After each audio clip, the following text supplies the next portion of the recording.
कि गोरा अंग्रेज चला गया, कौन सा अंग्रेज छोड़ गया मैं नहीं बोलूंगा। और आजकल एक नया मुद्दा चल गया है, ये फ्री दे देंगे, इतना पैसा महीना दे देंगे। जब तुम्हारा सरकारें नहीं आएगा तो तुम दोगे कहां से भाई? किसी भी बिहार के नागरिक के साथ कानून के राज में कोई दिक्कत होगा तो सरकार उनके सामने खड़ी है उसके रक्षा के लिए। इसीलिए इसको गांव के झगड़ा को, गांव के मामला को, थाना के मामला को हिंदू मुस्लिम में बांटना, यही तो मैं बार बार बोल रहा हूं। कांग्रेस चले गए, डिवाइड एंड रूल, समाज को बांटो राज करो। अंग्रेज इन लोगों को छोड़ के चले गए। मेरा शब्द थोड़ा तीखा होता है, अब मीडिया वाले निकाल नहीं पाते हैं, इसलिए नहीं निकाल पाते हैं कि शायद तेजस्वी जी को बुरा लग जाए। डिवाइड एंड रूल, समाज को बांटो और राज करो।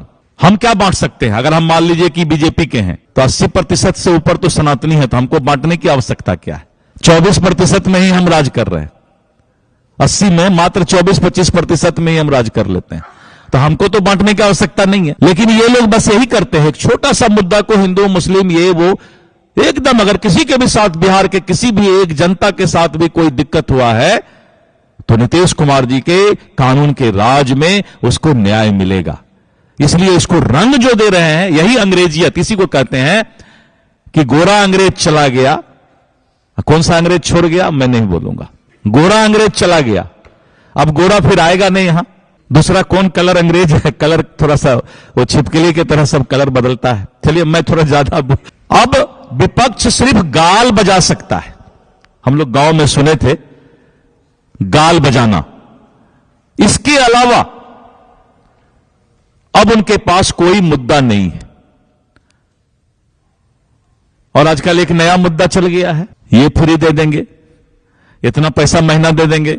जब तुम्हारा सरकारें नहीं आएगा तो तुम दोगे कहां से भाई? नीतीश कुमार जी का सोच उससे 100 गुना आगे तक है।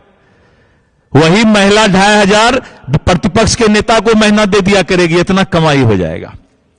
इसलिए प्रतिपक्ष अब हमारे महिलाओं से पैसा लेने के लिए तैयार हो जाए, झोला भीख मांगना है तो। ये नीतीश कुमार जी हमारी महिलाओं का सशक्तिकरण करने जा रहे हैं।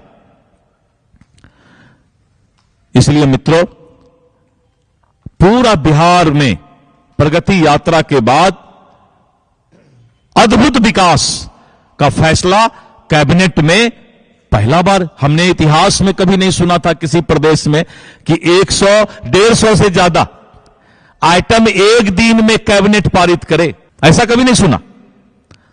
तो बहुत सारे ऐतिहासिक फैसले नीतीश कुमार जी के द्वारा लिया जा रहा है और मुझे पूरा विश्वास है कि आने वाला बिहार पूरे देश के अंदर बिहार का स्वरूप ही, विकसित बिहार का स्वरूप ही अलग होगा।